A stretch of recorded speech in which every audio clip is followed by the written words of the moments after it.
At the Prepare to Endure Expo, I've met people with all kinds of prepping needs. We're concerned about our pets. In case of emergency, we try to make sure they have what they need to. But nothing is more basic than shelter. A round survival shelter is definitely better than a square fallout shelter. You go into that one, you come into this one, what do you feel more comfortable in?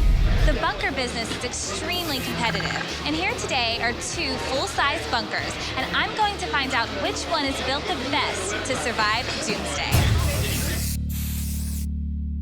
Hey, Brooklyn. Hey, Ron, how are you? How you doing? This has all the amenities of a small apartment. You've got your refrigerator, microwave, big screen TV, leather couch, plenty of counters. Stay down here for the rest of your life until the food and water runs out.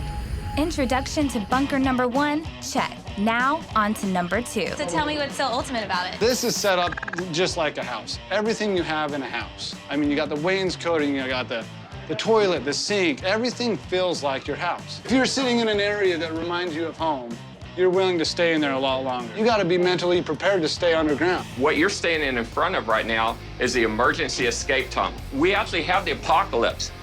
And there's looters and people are starving looking for food and they see you and they follow you to your shelter. They're gonna try to break in. You're gonna have to use the escape tunnel. You're gonna have to go out, come up underground, and you're gonna flank them and you're gonna defend yourself or try to escape in the night. We got this set up right now to house 6 cameras. We can see the top of the bunker, we can see the entrance, we can see another entrance, and everything else going on around us. You can take these things 100, 150 feet away, put them up in some trees, camouflage them, so you know everything that's going on at all times. Now, in my shelters here, you've got storage underneath the floors. In a shelter this size, you probably get 2 to 3 years worth of food. We got food in here, so you can put food, guns, ammo, games, anything you wanted. And that runs the whole length of the bunker. Have you ever seen a square egg? Have you ever seen a square pipeline?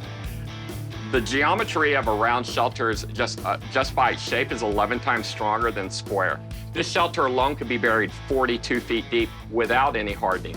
This one can be buried. You can have 70,000 pounds of earth on top of this one with no issues. This thing here can go very deep, and because you're deep, you have what's called a root cellar effect. You cut out the humidity, you have a constant temperature. People think once you're buried underground, you're gonna maintain the heat because you're underground. That's a false myth. Because once you start ventilating the air outside and back out, you're gonna be bringing either hot air or cold air into your bunker. Also, body heat and condensation from people being in here. That warms up, so you also need a dehumidifier. A lot of people don't think about that. That's why we're separate from other people, because this unit does it all. Whether round or square, we may never know which bunker is better.